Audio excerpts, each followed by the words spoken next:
We are starting now. Good morning, everybody. Don't know if everybody is already in the meeting or slowly joining. I see that the numbers are rising, so thank you all for attending this webinar organized by the Bat4EU partnership, titled "What's Next for Battery Manufacturing in Europe?" I see that people are still joining, so welcome to all of you who are joining this morning for our webinar, What's Next for Battery Manufacturing in Europe? This is the second installment of a so-called deep dive that we have initiated after publishing the European Strategic Research and Innovation Agenda for the whole battery value chain. We already did one earlier in the year on recycling and raw materials. So if you're interested in that as well, you can go back and check that one out as well. We will start with a overview of what is the current understanding on what's needed to be done for battery manufacturing in Europe in terms of RNI. This is given by my colleague Bozer Kambai.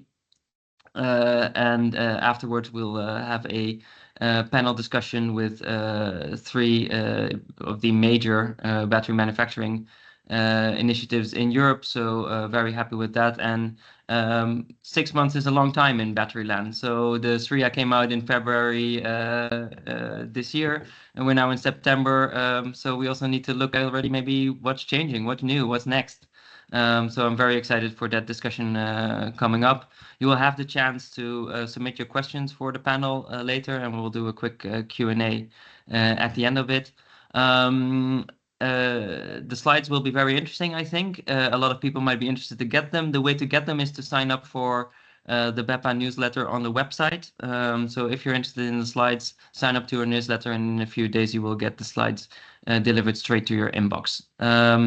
Without any further ado, I want to give the floor to my colleague Bozorg. For those who don't know, he is the policy officer who has been mostly in charge of developing the SRIA. So Bozorg, please dive into the matter as soon as we can. Thank you so much, Walter. Good morning, all. Welcome also from my side, and thanks a lot for joining us, being part of this conversation.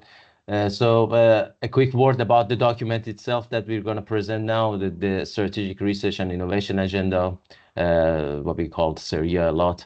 So this is a document, a product of the Bat4EU partnership. This is really identifies what are the R&I priorities for the battery sector. To be tackled primarily by the European Commission. So it's very solid advice and recommendations to the European Commission to where to put the money, how, and what's the timeline for that. We also hope that it spreads out to the other member states, to other initiatives, to other investors to really take into account what's next for the Europe in the batteries and how research and innovation should be tackled and invested on. As Walter mentioned, this is a second iteration, and in the past months also, a lot of things have changed.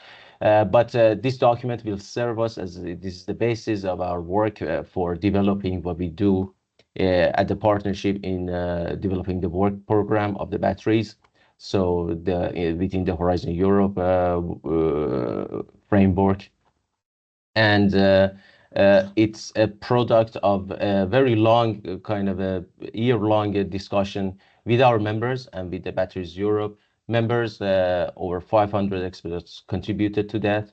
So here, before I get to the meat of the SRIA, which are what we call strategic actions to be tackled, I just want to give you a very short description and summary of the conversation that we had. This is not really hope that captures it, but it embodies a lot of talking points. So those conversation and those strategic actions come from a set of challenges that BEPA members felt is going on within the European battery ecosystem, and some root causes of that. So let me start with the usual suspect these days, which is the the issues that arises from the uncertainty on the quote unquote best chemistry. So the strategies, this is a very evolving thing for the battery sector in terms of what's the chemistry of choice, be it the mature chemistries, be it upcoming chemistries, be it the chemistries that in the SRIA we call design to cost, embodies a more cost-effective options, and design to performance for high performance batteries, and also a bit more expensive. So aside from the chemistry debate of this, there are implications for the manufacturing. This is somehow we perceive as being thought of as a solution that can be tackled overnight. This is not the case. It imposes a lot of challenges for the gigafactories and for the newcomers, and that is where innovation can really start with developing the solution that is able to accommodate different chemistries. These chemistries, again, could be incumbent chemistry, and the incremental changes and in progresses in that, be it battery components at the material level, all the way to the new and next generation of the batteries. We are moving very fast toward the mobility in different sectors. They require different chemistries. These chemistries should be adopted, should be accepted by the European ecosystem and the manufacturing system to be really deployed at the scale. That again exposes these gigafactories to a lot of challenges.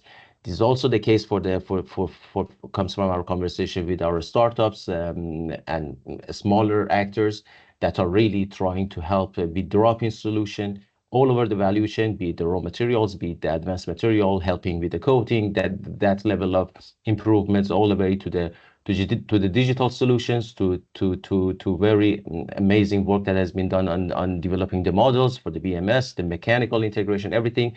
There's a long time for the development, and that uncertainty of the chemistry should be also absorbed by them, and that's very costly to them. It imposes them to a large amount of risk. So again, we need a production line that is able to accept as much as possible different kind of options, and that requires a huge amount of collaborative research to be solved. The other big problem is the fragmented supply chain and sector misalignment. So this is a large problem that the supply chain and the value chain sometimes show inconsistency that really raises issue for all of them, be it OEMs all the way to the refining actors. The signals of the data is sometimes inconsistent. We are seeing in the announcement of some companies that the projections were not really accurate. But accounts for the innovation ecosystem is the different innovation cycle times. All of these parts of the value chain require different kind of a cycle time for them. That has been a little bit overlooked, a little bit dismissed through the broader scheme of the teams. And the very more important and really emerging issue is the lack of alignment between application sector.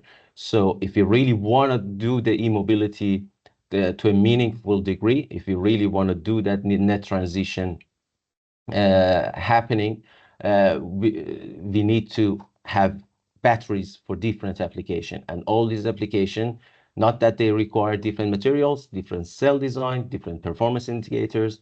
That really means the different manufacturing also. And we are talking about large scale manufacturing. So it really changes the calculation. We are seeing that with the boom in the stationary storage. That's a very, very evident example these days that the scale is really rising. And I know Carmen will let us know more, but it's a different game to a larger extent, and we should really take that into consideration. The next point is the speed. We really need to be fast, both at the political level, at the decision-making level, at the gigafactory level, within the plant itself, and at the innovation community.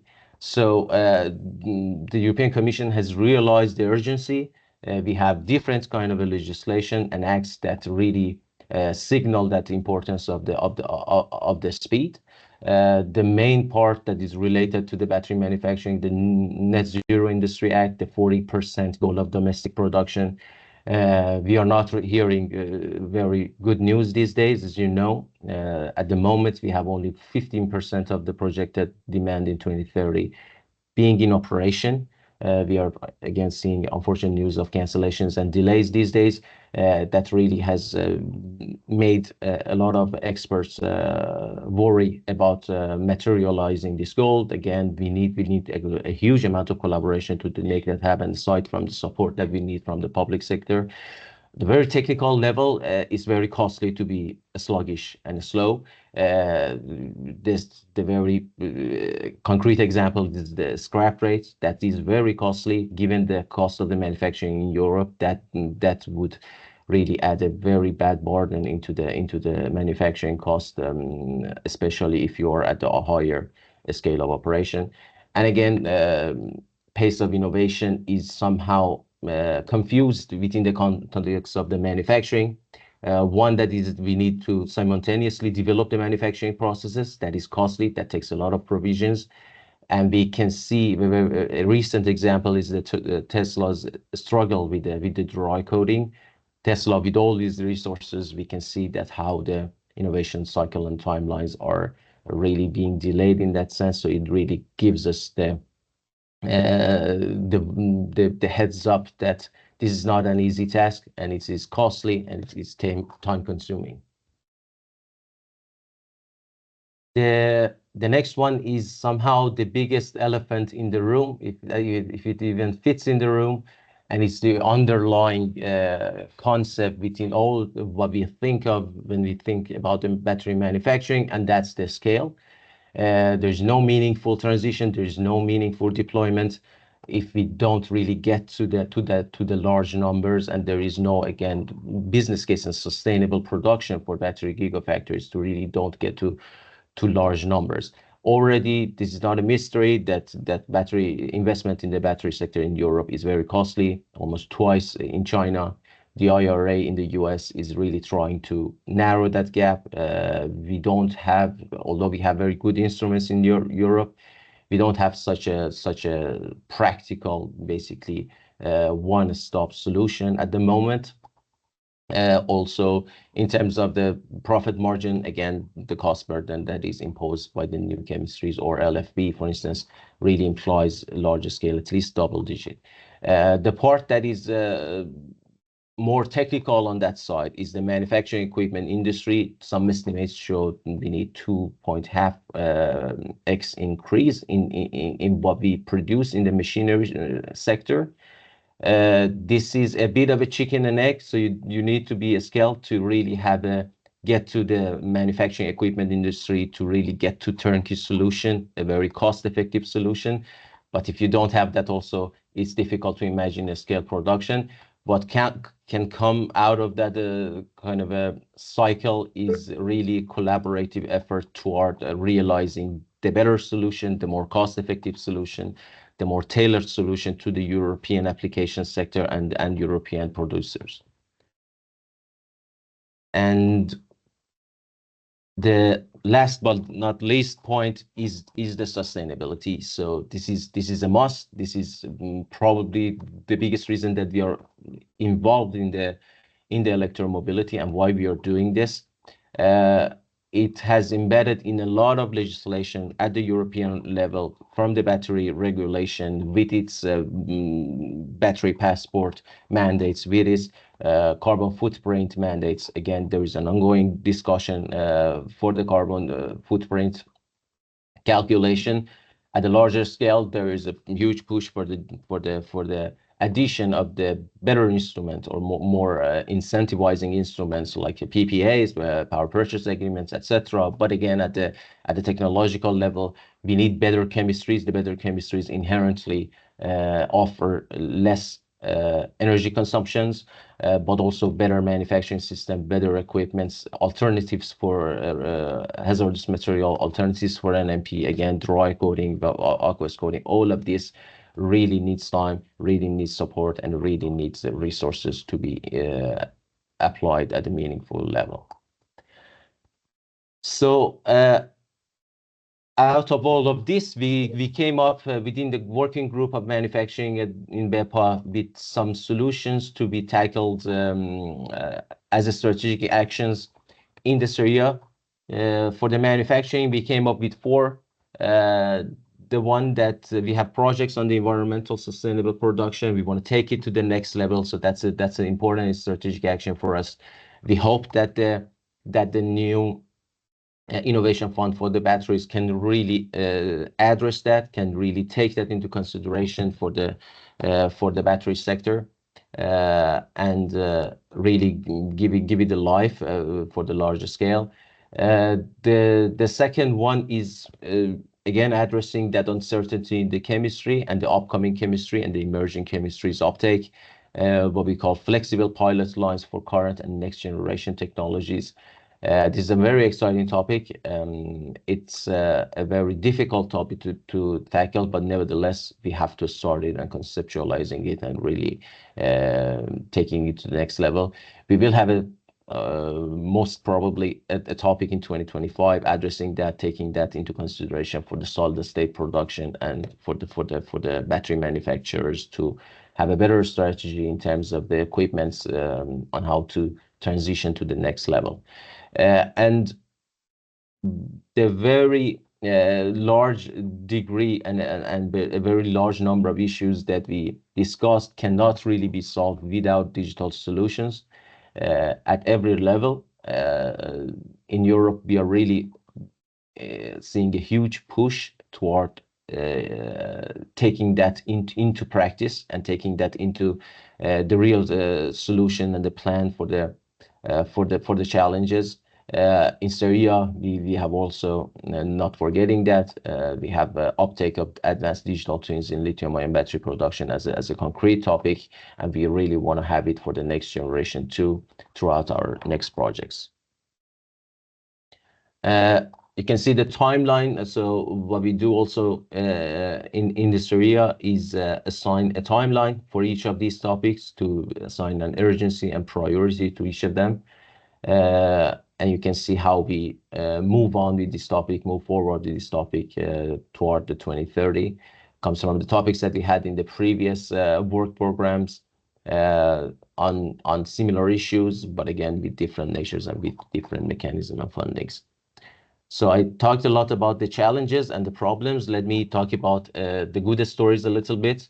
We have already funded 11 projects worth of 75 million on battery manufacturing. These are specifically talking about the manufacturing. A lot of our topics on the advanced material, on the integration part, are having the elements of manufacturing and manufacturability specifically in them. So this is not an exhaustive kind of topics that they are targeting, but you're very much invited and welcome to have a look at these topics, going from, as I mentioned, environmental, sustainable, and cost efficient manufacturing. Talking about the manufacturing of solid state batteries, really getting head on with that problem and with that difficult question.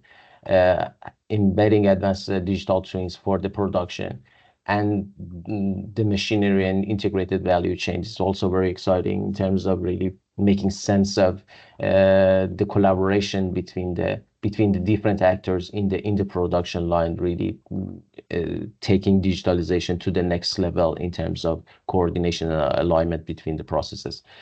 A lot of amazing works has been done throughout these projects. Please go and see them and enjoy the readings of their outputs. So I'm gonna wrap up with quick word and an invitation for you. So what I talked about is by any stretch of imagination is not exhaustive. We have many challenges given that we are doing things at the moment. This is a different scene compared to 5 years ago. We have gigafactories up and running now. We have a lot of experts involved with the production at different level.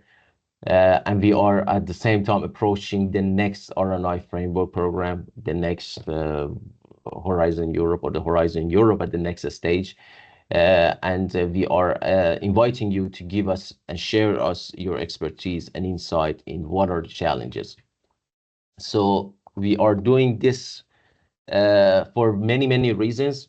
A few of them are building a compelling case. So we are enlarging our narrative for what is the innovation's role in addressing the European issues. But first, we have to come up with the issues themselves and then really present the interested parties the actual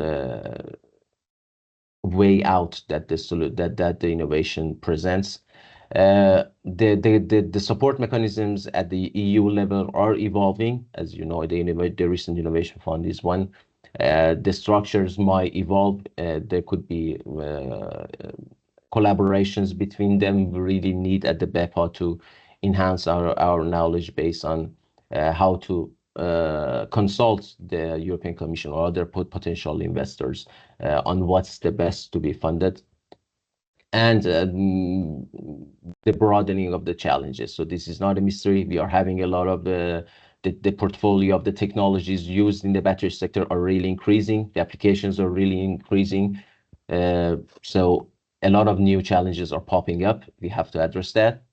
So what we are looking for, as I mentioned, for you to let us know what are the challenges, what do you see are the sector is struggling with at the moment, and if you could also accompany that with solutions that come through the innovation. So that gives us a better structure of how we can really take the sector to the next level. We will communicate it with you. This is open to everyone. It's not exclusive to the BEPA members. So next week you will be informed through our socials, or if you are a subscriber to our newsletter about the activity. A survey will be opened, and you're more than welcome to contribute. Also, ask you to share it within your colleagues and peers to really spread the word out. With that, I gonna give the floor to Wouter to invite our panelists. Please, Wouter, the floor is yours. Thank you, Bozorg, and yeah, it's really good to also highlight what we're doing to going forward with this forward study. The buzz in Brussels for the last week has been about this report that's been released by former Italian Prime Minister Draghi, former president of the European Investment Bank, European Bank, who really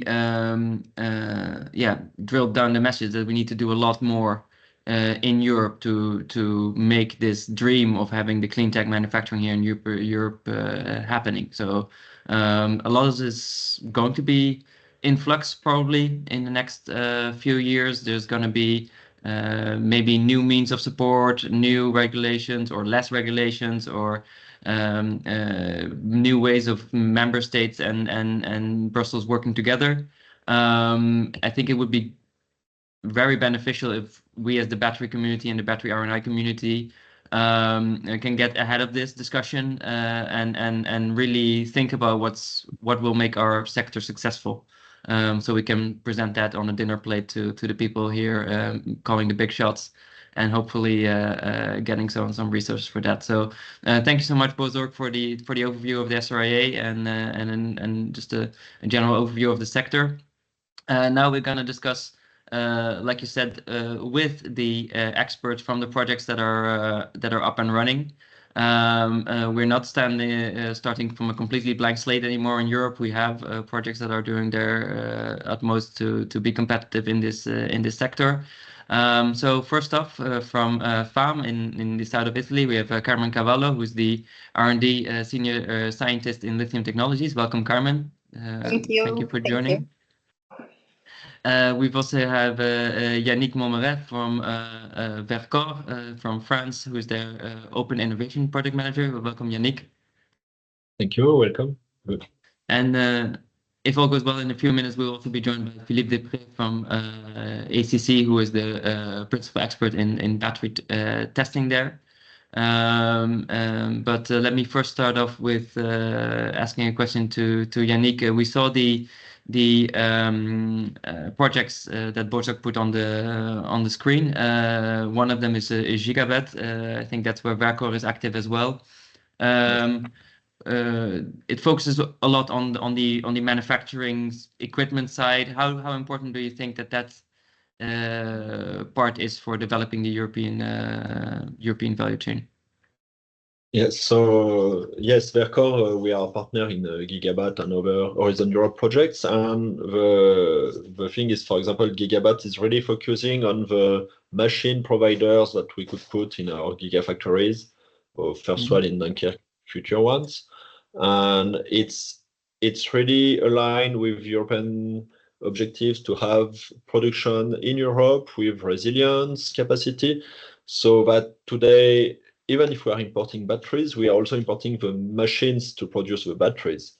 And it means that in the future, if we want to have a complete value chain for battery production in Europe, we need to be able to produce some active materials, of course, the components, but also the machines to produce them, the machines to recycle them, and to be able to reuse.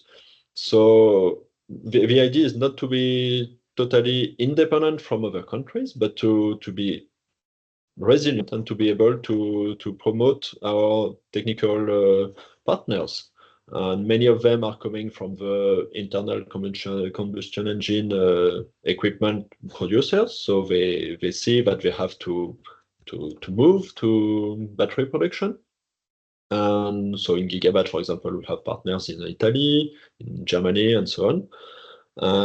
And yes, in the future, to be able to run a gigafactory, to be able to have some maintenance experts coming very quickly. If you have a problem, it's really mandatory that the whole European value chain is progressing and is able to work together on this challenge, battery production in Europe.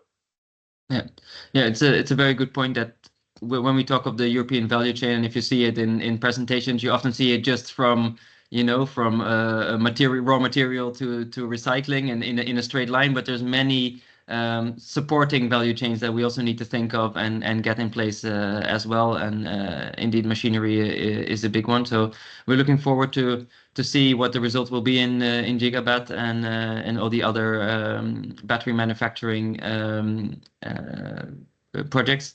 They're clustered, by the way, under the label of Battery Heroes as well. So if you go to a European conference and you see the Battery Heroes, then you know that there'll be a collection of funded projects. We have Philippe now with us as well. Welcome, Philippe. Yes. You are involved with the ACC project for already many years. So you've seen the development from the start to where we are now. How do you see now that what activities can we do at this research level to really help improve the efficiency of today's gigafactories or the gigafactories that will come up in the next few years? Yes, in the next few years, so different things, because of course, the main topic of a gigafactory is to produce cash, to make to be profitable. So how to do it? First thing can be related to the resources. That means the awareness of the resources to the battery specificities. That means, okay, what we need, even in the HSC, that means in the safety parts, what are the risks related to the batteries? Can be chemical, can be electrification from the electrical point of view. So to have this awareness, and also it is not like mechanics. The reworking is difficult, so we need very precise the steps. So there is a mindset to develop the awareness of what is a battery. So it is the first point. We have many available resources. I would say it is a mindset, but in terms of, I would say, resources, we have many generic, I would say, skills, project, mechanics, process, industrialization, simulation. So these are, I would say, generic skills. Don't be afraid about these generic skills. They exist, but you have some specificities regarding battery scheme, which are important. Another point, of course, to have the cash and to be profitable, Gigafactory have to be profitable, is also the low scrap rate. It is a key factor. The scrap is a key factor for everybody. You have also the very high speed. That means Gigafactory is a very high speed production. So that means that you have also a mindset that you cannot accept any default. That means if you have something which is so-so, it would be catastrophic in a Gigafactory situation. So it is also a mindset. That means you have to create, even, I would say, in proto line, when you are in a pilot line, in a R&D project, you have to produce, but it's not enough. That means that you have to create the mindset that what you produce has to be done in a, I would say, perfect way with low scrap and so on. That means that you need to have this quality of details. It is a mindset, not to say, okay, it is good enough. Good enough, it's not good enough for a Gigafactory. So it is a mindset to develop. So in terms of process, yes, because I come back on process, because we have many proto lines or whatever we call them in Europe for prototyping different scales. We can use it different scales. So okay, we can have as an objective, of course, to use them as possible inside the project. That means that they are not only, okay, we develop them and then you are no project inside. Really, it's the tools we have to use and to have people in the shop floor, so they will be trained to work in Gigafactory. It is one point. And in this, what can be important is also to work of all what is changeover. That means starting of operation. It is always important also, because for any reason, you know that you will have to start to restart the equipment. And the ability to make this changeover, the start of equipment, is also important. So it can be also sort of focus on our pilot line. Okay, how can we be efficient to avoid scrap, to go fast? When do we do changeover? When we start the equipment? So we have the tools. I think that now we have to design project around them to make us more efficient.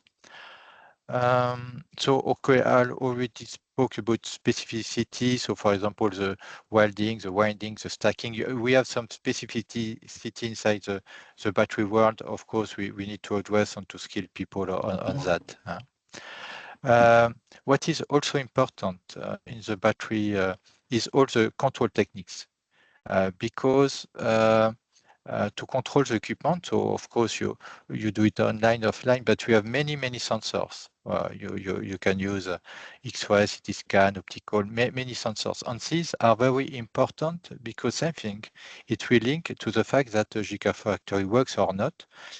Because if you are early detection of a default, it's much better than in a car.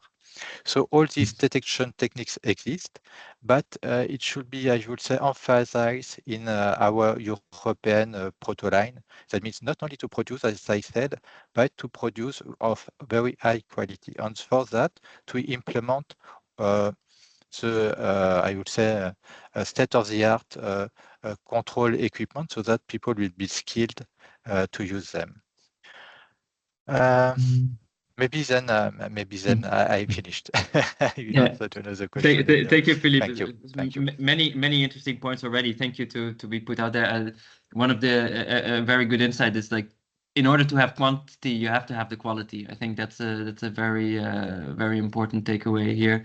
And I saw Carmen already nodding quite a few times during your intervention. So, Carmen, for FAM, you've now, as a sort of strategy, first targeting the stationary market with your cells,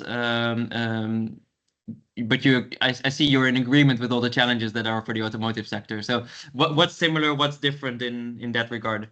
Thanks, Philippe. It was really good, and thanks, Yannick, as well. I mean, we are waiting for machinery since 6 months, so it's very important to put this also in the circular economy. And Philippe, you nail it, because many of the challenge here too is like to train our operators or look what is important in checking. And this is for any kind of batteries, for automotive or energy storage, as we do. For energy storage, of course, our targets, they are not perfect batteries. They are perfect battery based on the application. Our targets are different. You know, we know pointing on power, but we point of long cycle. We point on increasing core weight. We point on reducing cost at the minimum, but this, I guess, is a bit of a battery science in general. And the strength of FAM is that we at the moment running half giga factory already. That looks like, you know, when we talk about giga now in Europe, they talk about 32, 64. It's number for me, they are like quite big, because today we produce 3,600 cells a day, pouch cell in 50 ampere format. And I see how is the challenge already in running this kind of pilot for the 8 gigafactory. Like every day we have scraps, we have challenging checking in line production. But of course, for our strength is that we can tailor ourselves based on the needs, on our needs. For cars is a bit more challenging, because in that case, the battery producer is the final application that is pushing you to have a target. For us, since we produce cells, and then we produce module and we do our own BMS, we are a bit more free to tailor every kind of aspect. So, but there's also something that put a bit of overview, like R&D here, it's next to production. Every day I go in production, because we are R&D before a main production line. So I really would like more R&D being working in production for at least a year before coming back in their small R&D lab and really face the challenge of everyday life, and not only machinery, but like pads, compression, casing, everything needs to be taken in account. Like when we talk about battery, we talk about like, I don't know, 10 different interdisciplinary challenging people working together. So yeah, I totally agree. Yeah, so not only the interaction of the different machinery, but also the different components of the battery that require different skills that all need to come together in an early stage in the design and R&D stage already. You need to think of all those things. So that's the challenge here. Thank you so much, Carmen. Let's move to another point that Bozorg mentioned is the sustainability.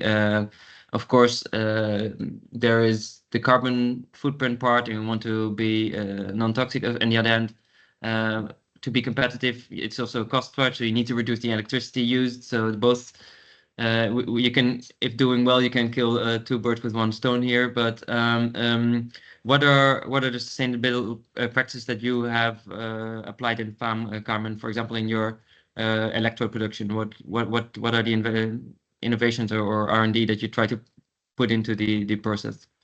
The main innovation and challenge is the aqueous process that we use at FAM. We don't use any other solvent except water, which of course for the anode side and the graphite is sort of already known technology, but for the LFP part, because we are a LFP company, that's quite challenging, especially if you consider that now we are downsizing the LFP more and more, like the trend is going to smaller and smaller particle of LFP. In that case, the challenging or increasing the core weight and preparing electrodes that they are water-based, it's pretty high. So the R&D is mainly focused on that, especially if we want to go to our own CAM production. So if we want to start producing the cathode, because it's also what is more making us more dependent on outside Europe, because so far all the rest try to be in a circular European economy. In the case of LFP, it's always a bit tricky. So yeah, this is our main challenge, at least in R&D level, is to produce water-based LFP. At the moment, we are water-based, but of course, going smaller particles is challenging. But on the design to cost, as the like your strategic research and innovation agenda, especially the last keynote of on February. That one is really nailing the challenge in also production, because we are an LFP graphite company. When people think about LFP graphite, they think about third generation, but on the challenging of the produce, on the design to cost and the different way of putting together, then we move to generation 3. And the fact that we use only water is decreasing a lot of the CO2 footprint and also like the risk on safety. I mean, like our plant is open. We need the dry room only to assemble the cell, but everything is in a clean space. That's it. Non-toxicity and yeah, very just low emissions on all sides. So okay, well, good work there. You mentioned indeed the circularity is also important. I think Yannick, that's also one of the core parts of the Vercor strategy, to not only look at the manufacturing, but also the demanufacturing or the recycling. How do those two work together and inform each other, and how is your strategy based around that, Yannick? Yes, so in Vercor, so the Gigafactory is not yet in operation. It will be next year, but from the beginning, it was conceived to be able to have circular ways, so internally to recycle the scraps, of course. Depending on where they are produced along the line, it could be only done in Vercor, or we should also rely on external partners. And we are also making some partnerships with recyclers today to have near Dunkirk integrated recycling stream, so we can comply with the upcoming regulations to have recycled material inside our batteries, because these recyclers will be integrated with PCAM and CAM producers. So we are able to have some materials from them, and we are able to use recycled materials. These recycled materials will contain, of course, Vercor battery materials, but other producers' materials. And today, for recyclers, their challenge is that for the 5 to 10 years from now, they will have lots of Gigafactory scraps to recycle, and an increasing proportion of end-of-life batteries to recycle. With changing chemistries, with chemistries that are not yet on the market, and yet they will still have to recycle them, and also to be profitable, to find some customers to buy the recycled materials. So the challenge is for them on the value chain, on the costs for recycling, and also what they can sell and to who, for how long, because there are many changes in strategies and orientation. People are saying we are doing NMC, then other chemistries such as LFP or sodium ion. The market for batteries, even just for automotive, is not mature yet. So all these changes and all these investments that today we make in gigafactories for the batteries itself, they also have to be done for recycling, and with the same different but kind of the same challenges that we face. Of course, the cost, but also the market, the technology. If they are ready for chemistry and this chemistry is dropped in 5 years, we have a factory that can run for 10 years because there will be some batteries on the market and then not. And all of this is really hard to plan from now on. So that's why internally we have kind of a strategy on circular factory, but also the recyclers are coming to us to be able to have educated decisions depending on what would be Vercor and other manufacturers also strategies, so they know how the market is going to behave and what will be the changes, what will be the challenges they have to overcome in the future. Yeah, Thank you, Yannick. That was very, very interesting. I'm going back to Philippe. You also said that you are reducing scrap as one of the main challenges, or that we go for. We are producing batteries and we are lowering the scrap rate. Yeah. Yes. Yeah. So how is this with the future recycling? How do you see the link between it? Like on the one hand, we're building the recycling capacity to deal with the scrap, but on the other hand, we're also reducing the scrap. Where do you think what should be we should both, but what should be the Yes, of course, both have to be done, and also the scrap is a generic wording we are using today, but you can have different type of scraps because it can come from, I would say, dry cells, it can come from end of life, and I'm pretty sure that you can have some optimum to be found for the recyclability of the different type of scrap. So today it's a little bit generic, but it is something to be worked so that we can improve also the circular economy with the optimization also to the treatment of this type of byproduct. Yes.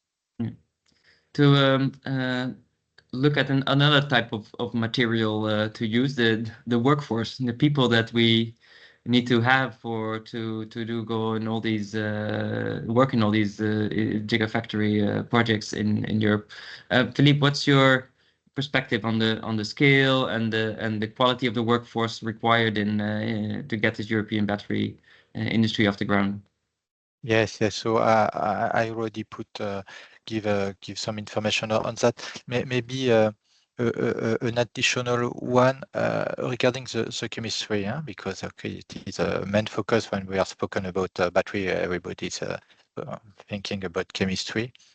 Of course, we need research on material and so on, which is, let's say, a part not in the mainstream of the production because it is a specific skills to develop new materials, new electrolyte, and so on. No doubt on that.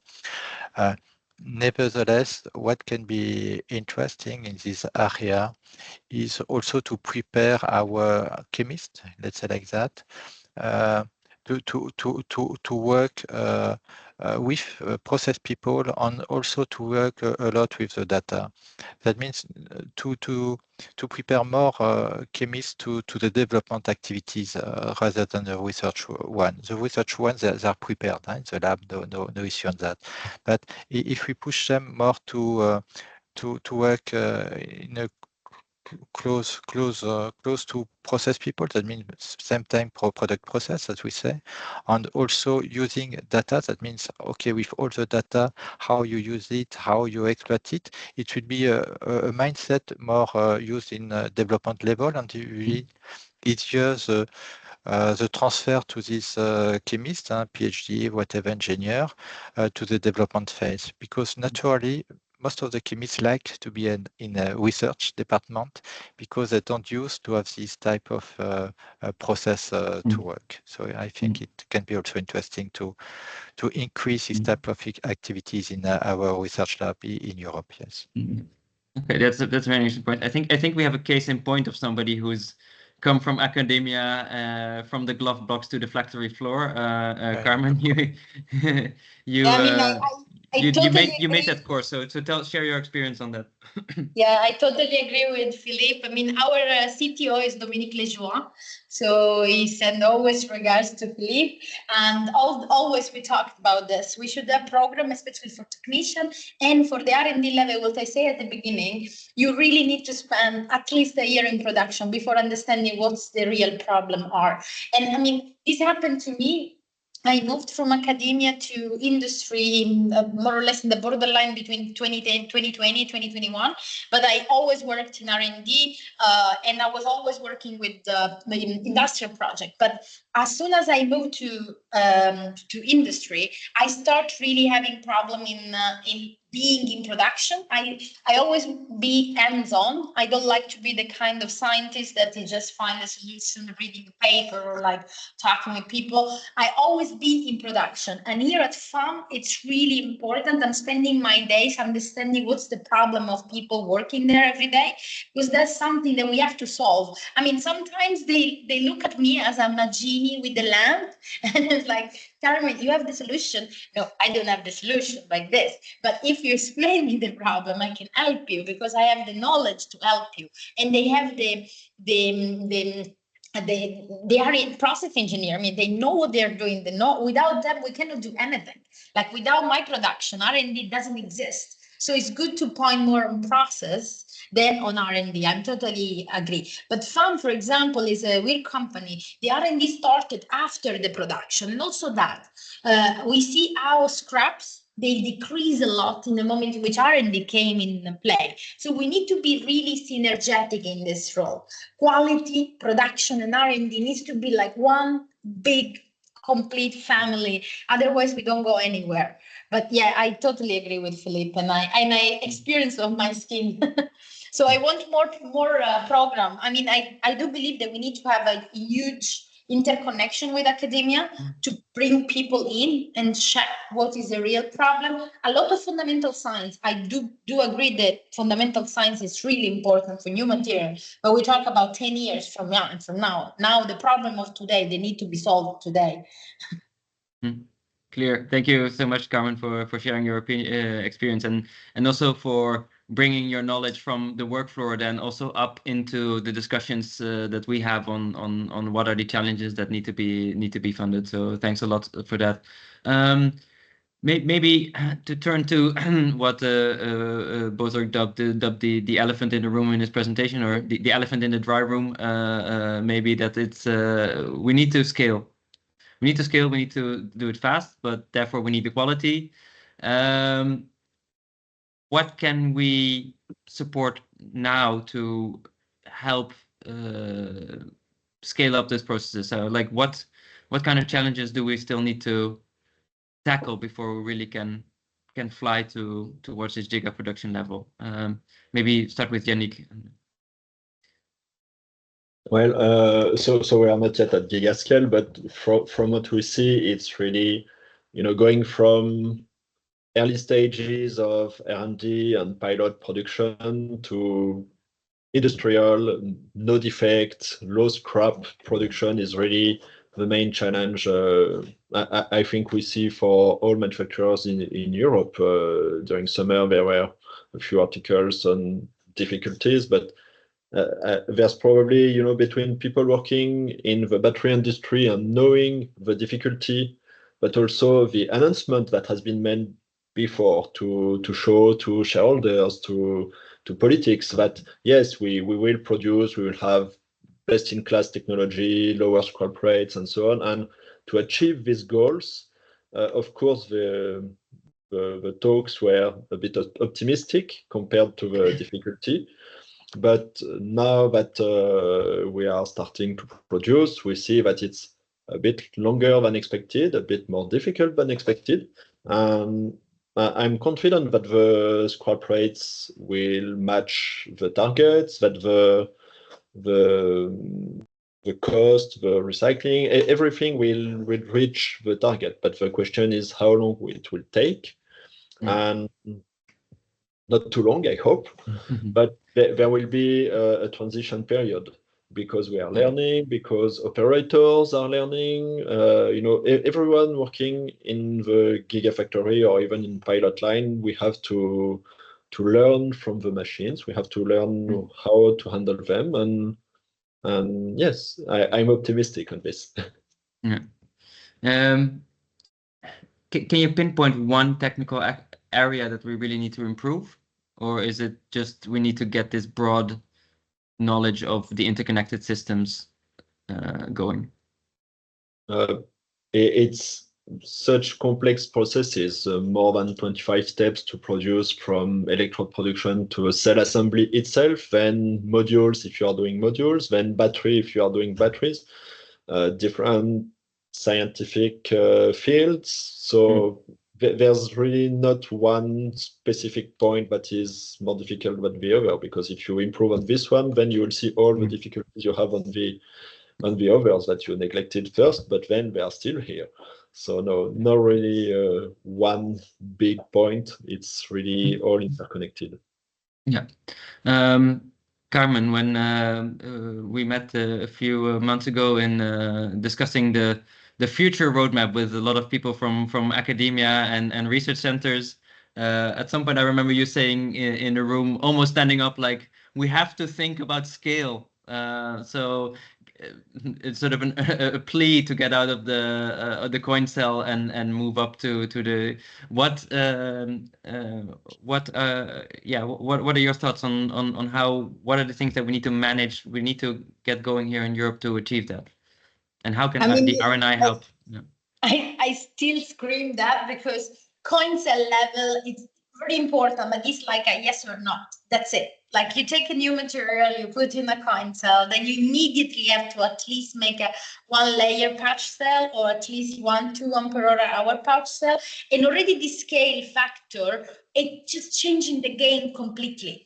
Then you go to we do 50 ampere-hour pouch, and then you see how already putting together 1 ton of material as active material change completely everything. So every time I talk with the, like, for example, like material producer, they say, what you want? I say, I need to try 1 gram, 1 kilo, 1 ton.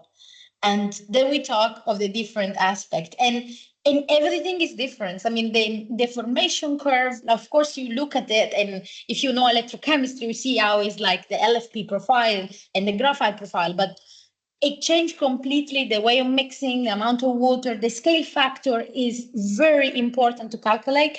I mean, our head of the R&D, Mark Copley, is really point a lot on scale factor. So like any kind of patent or work he has done was to really understand how to move from coin cell level to module level. And then really, yes, I point on that a lot. I guess Philippe will agree with me. He's more expert for sure than me, many years of experience in electrochemistry, but please look at the electrochemist. Please ask the battery producer to make at least a module for you to see what's really is the end. Otherwise, we will end up having gigafactory that we won't work, because you just try the electrochemistry in a coin cell, and then what you expect that your battery will work at the end. So, Philippe, the setup has been given. So how do you see this interaction between factory and R&D to achieve this quality at scale? No, you're muted. No. Sorry, I was on mute. Yes. At ACC, of course, we are at gigafactory level now, but okay, we are also cooperating with many universities and research institutes in Europe. So we see the both sides. And we are pleased to do it. And I said by Carmen on Yannick, chemistry has to be okay. It is one point. It works. It doesn't work. So it is the starting point. So it has to be sacralized somehow to have enough resources on this topic is important. And then when you move to research and innovation, what is important is to associate product, process, data management, also as a mindset for the people. And when you structure the project, it is very important to have also the full use of our European pilot lines. It is important. And so that for the gigafactory, the first benefits will be to have skilled people, technicians, engineers, which are already skilled, and we can include this mindset inside the gigafactory. If they are already in smaller scale, they will have it in large scale. I no doubt on that. And I would say for the solution, of course, the solution, the effort has to be turned into solution, and the solution has to provide added value for the final customer, the whole story. It is a very competitive industry today. So whatever is a solution has an added value for the customer, another way, I think the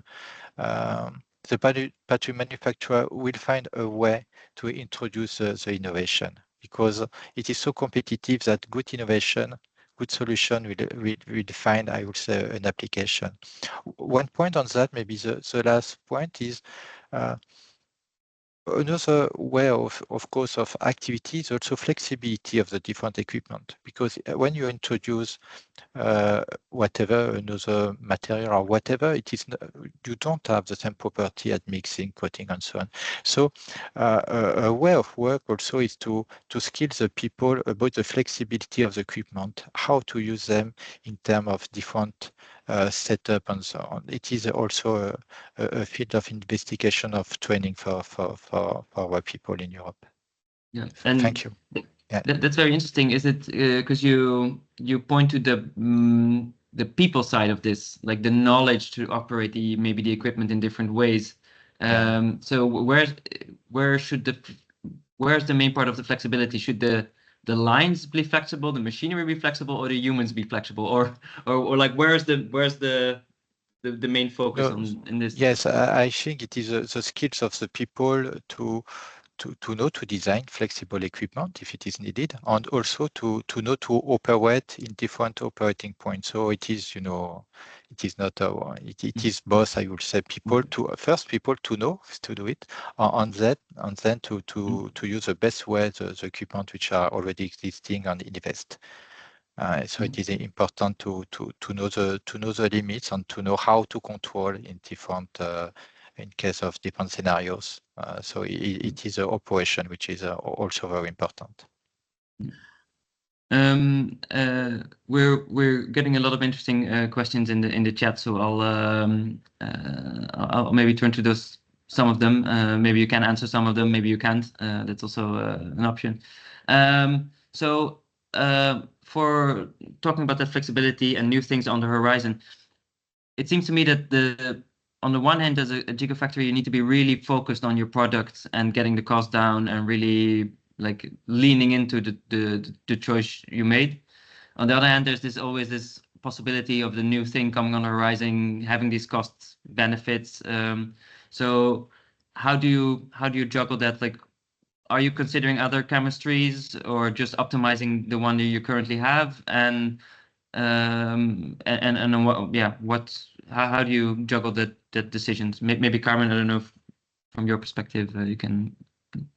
I mean, about chemistries, yeah, of course, R&D is like is exploring many. In our roadmap, we are already exploring. I mean, the main challenge is being a aqueous process-based company. Limited a bit. It's really good in terms of sustainability, in terms of CO2 emission, in terms of safety of our operators, because our operators don't have to have any kind of training in terms of NMP or other thing, but this is a bit of a limited factor for new chemistries, because as we know, many of the chemistry, they're still NMP dependent.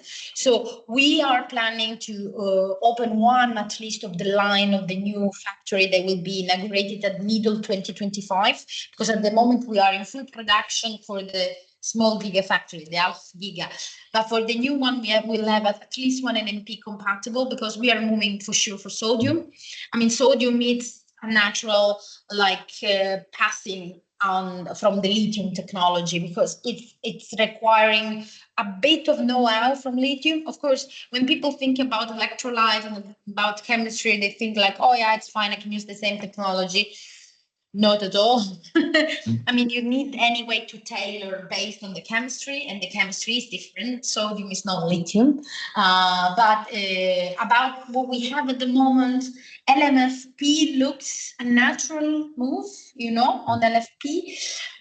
Also considering the water break process, but it's meant for other kind of application. For energy storage, is still a bit limiting factor, because LMFP is more like for NMC blends than not for the LFP side. So yeah, we have a lot of open research activity. At the moment, what we are really trying to put on the roadmap is the electrolyte part, because I do believe that we talked a lot about cathode and anode. Guys, the limited factor of a battery is the electrolyte. Without electrolyte, we don't do anything.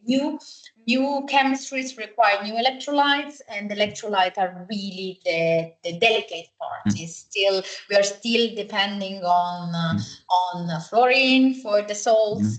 For example, Farm is very proud of being PFAS free, but PFAS, we intend the part of the PVDF, because being water-based, we don't use PVDF at all. But of course, all the part of the salts and electrolyte still remains a key point. We don't have to forget about it. It's very important.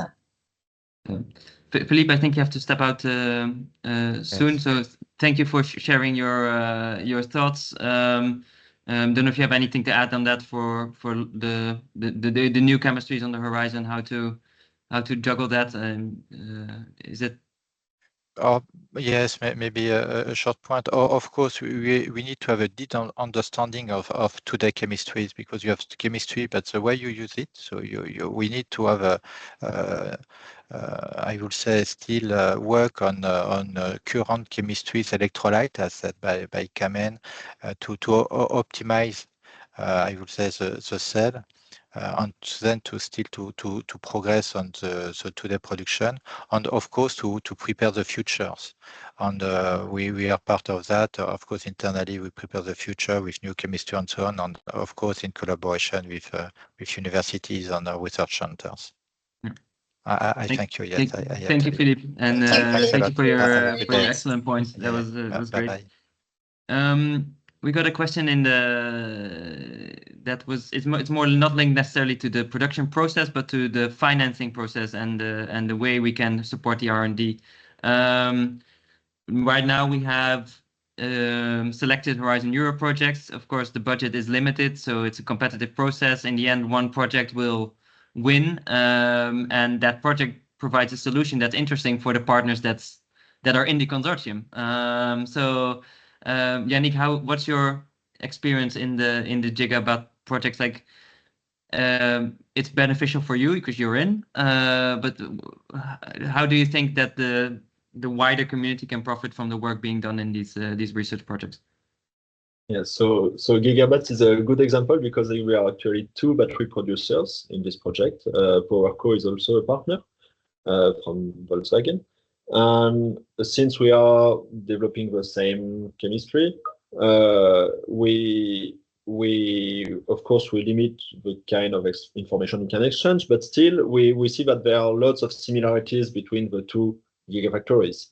That is normal. So for this project in particular, the machine producers they are able to test their ideas and their developments with two battery manufacturers, and from what I see, it could be applicable from their point of view, of course, with other producers.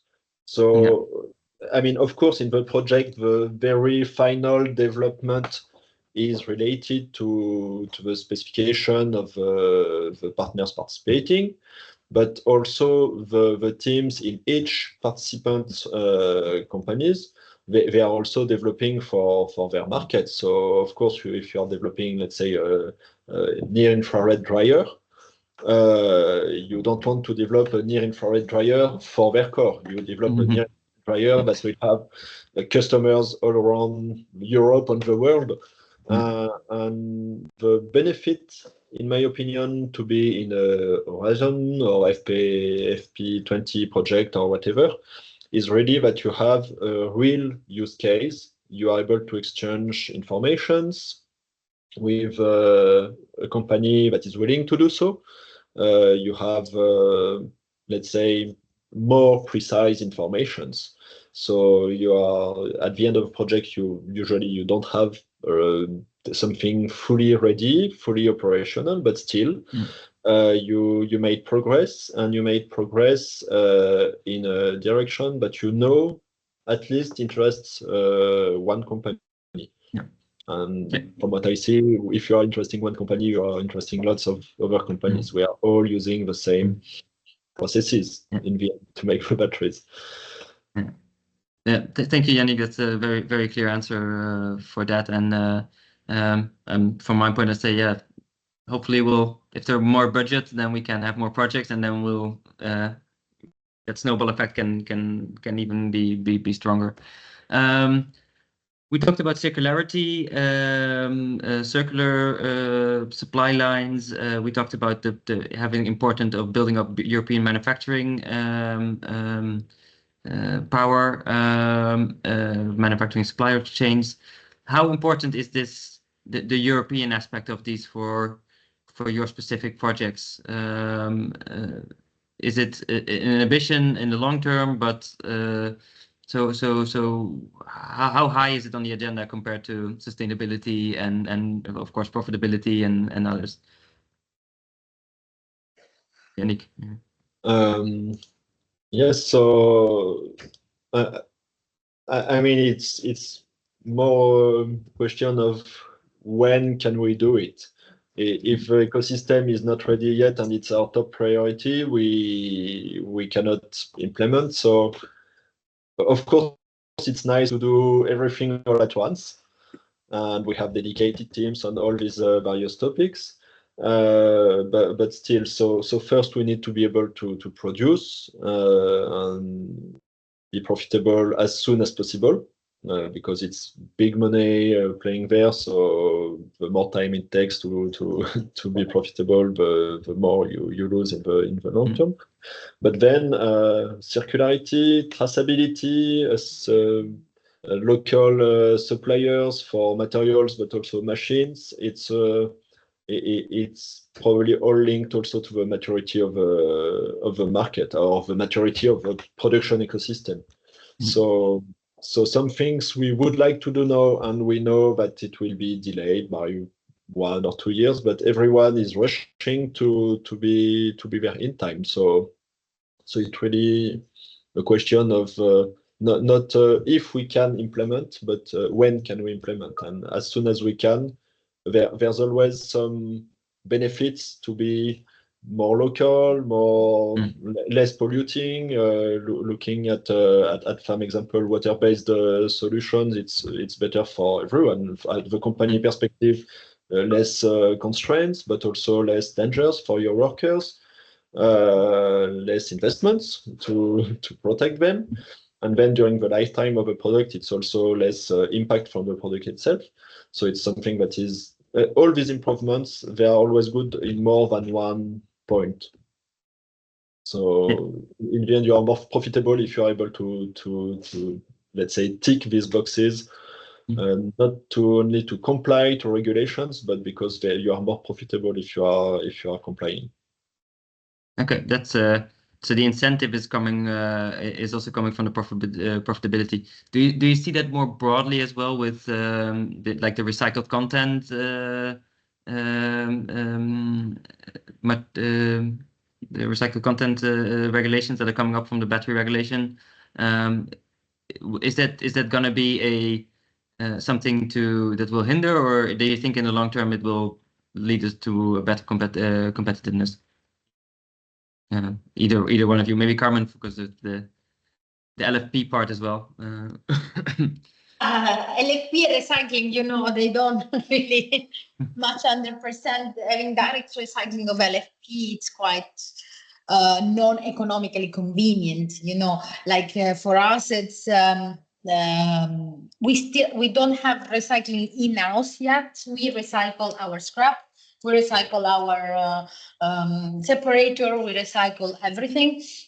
That's true with external for now. For the IPCI, in our case, we are founded by European project as well. So it's really important for the founding. We are an important project of common European interest, IPCI, if someone doesn't know. And in that case, the main challenge will be, okay, we can implement our recycling with external battery, for example. First of all, battery of fan. We started the first battery in we produced the first battery in 2020. This means that if you consider our battery has 10 years life, we still don't have spent life battery in our plant. So we have the scrapper production, we have some failed battery, but we don't have any kind of spent life battery we can study, because that's very important also for the discharge and everything. So we still have to wait, let's say, a bit, luckily. But at the same time, it's like we're trying to understand if we'll be profitable. And what we're trying to understand is like, are you willing to pay a few cents more if your battery is made with recycled material than not with normal material? Because today, recycled material are more expensive than produced material. So if the customer will be willing, just for the sake of sustainability, to pay a few cents more, that of course is going to be gone when all the recycled plant will be ongoing and they will have like high yield. But at today, there is still a small difference in prices. And this, a few cents for one battery, it's a lot of money. It doesn't look like even 1 cent. It's a huge difference for our customer. So yeah, this is more the main challenge. And then of course the kind of recycling is still an open question of which kind of direction are you going to take? Are you going for hydrometallurgical? You're going to pyrometallurgical? You're going to electrochemistry? So it's still like a huge open question for battery producer. In that, like we have to learn a bit from Asia, even if we want independence, because in somehow they are a bit like, I mean, there are companies that are already recycling 97% of their product, and we still don't do it. So okay, found an independence, but at the same time, it's better always to learn from everyone. And this is, I mean, we need to, we are very Europe oriented at the moment, but we need also to talk a bit more in our European events, also with external, not try to isolate ourselves. Like get independence doesn't mean that we need to isolate ourselves. Also because a lot of good researchers are coming from everywhere outside Europe, working in Europe with us. So yeah, thank you. Great point. I think we cannot. We should not mistake less dependency on with less interaction. I think that's two different things, and we need to be clear with that. So thank you for that point. Yannick, from your side, this conscious choice of linking manufacturing with recycling. In the end, of course, it's also to boost your manufacturing base. Do you think it's your, how do you see it? Is it really is it because you take ownership as Vacor of this of the circularity and the sustainability of the battery, or do you think that actually part of it should just it's just the raw material suppliers and the material suppliers that also need to look at their part of it? Who should own this sustainability of the battery? It's complicated to answer right now because I mean, from the regulation point of view, the responsibility to have recycled content in the battery cell will be on our side, battery cell producers. Then the recycling of the end-of-life batteries, it will be on our customers' hands because they are putting the battery on the market through the cars. And of course, the people doing the actual recycling, so they can be recyclers, pure recyclers, but then to go back to CAM, they will have to have joint ventures with CAM and CAM producers. So at one point, there will be kind of a dilution of this ownership, probably some reinforcement on some companies, because of course you want to have more control. But today, I mean, as a battery cell producer, we don't have control on the CAM producer. Of course, they have some other developments. They can tune a bit what they produce for us if we ask and if we buy. But in the end, they have the control. So I don't see how the battery cell producer could have full control of the recycled content and what's happening in the CAM producer. What we can do, of course, for the scraps and part of the recycling, we can have some control there. We can have some inputs there. But then in the end, it will be like in the car industry today. There will be an ecosystem, interdependent, and everyone will push for some solutions because they believe in it. Some will be good, some will be a bit less good. And in the end, there will be a balance found between all the players in the battery manufacturing sector. As a final question to you both, we're now looking at the next priorities in the next few years. We need the skilled workers. We need technical solutions. We need to have both the people on the floor and people in the lab. What is for you the main switch? Like we need to turn them up all. It's a big task. But what is the main switch that we need to pull in order to pull this off and get this manufacturing of batteries going in Europe? Carmen. For me, it's the people. I mean, we need before people. We need skilled operators. We need battery programs. We need formation of. We need engineers. We need people that they really know what they are looking at. And for sure, batteries are not like, I mean, they can be seen as other kind of devices. Of course, I'm not talking specifically like, I'm not saying that if you're not a battery scientist, you cannot work in battery. Absolutely not. I mean, we have excellent engineer, technician, physician, mathematician, everyone around, software engineer, that they are working, coming from different kind of field and other kind of topic. But at the same time, I would say it would be good to have the European Commission, and anyway, like industry, academia, people that be informed in the moment in which they want to move to. Like, I mean, having formation, like what we're trying to do here, it's a lot of like, starting with the junior level, they will be formed for 6 months, and then they can go and choose which kind of part they want to work. Because also in production, there are more people, like more chemists in the formulation side, there are more engineer in the packaging, there are more electrical engineer in the BMS department. So you need really to select the skill and bring that up. Yeah. Multidisciplinary skills, and we need all of them. That's the challenge. Okay, Yannick, from your part, what is it that we need to nail?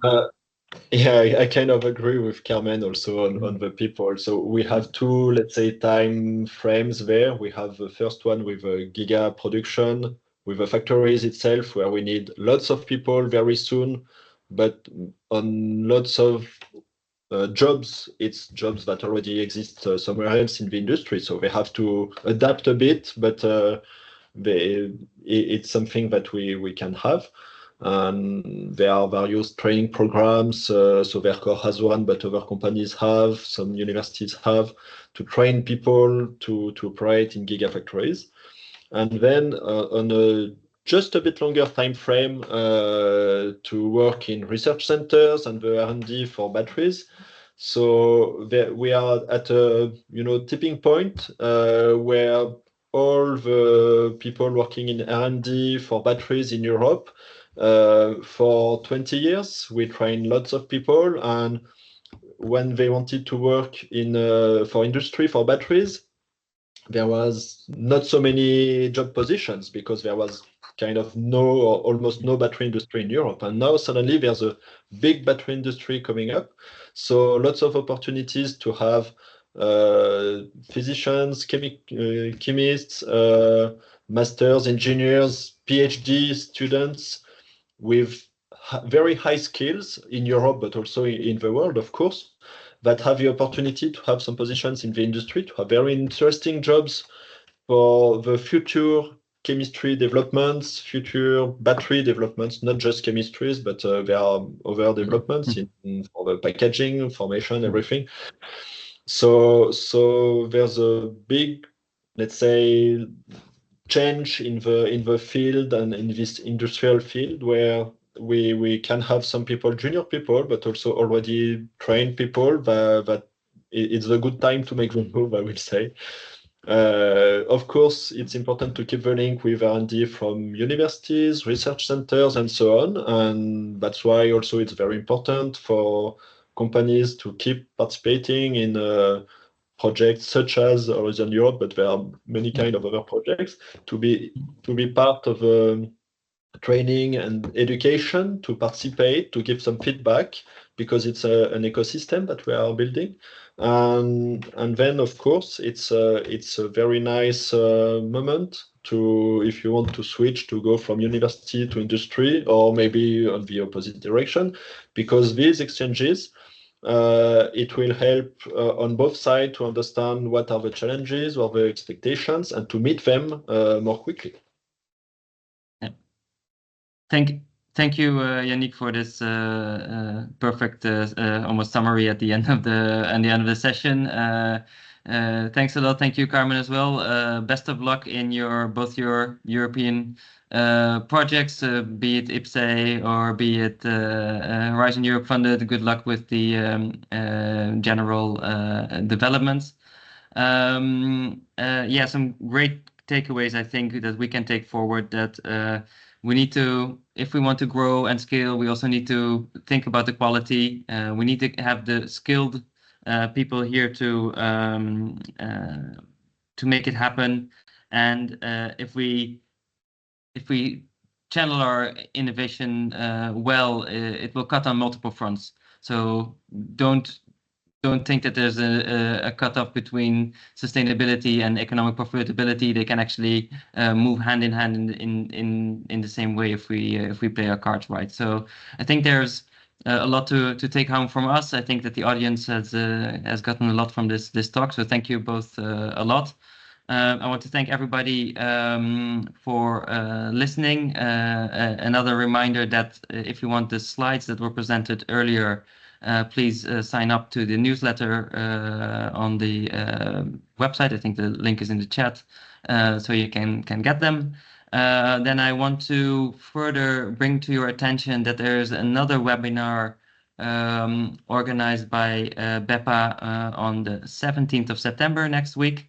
And there actually we look at intellectual property management. So basically, if you're having a research result from a funded project, how do you get it secured and make sure that it's ready for the market? So we got some experienced hands in that who will guide you through the process. So that's very exciting.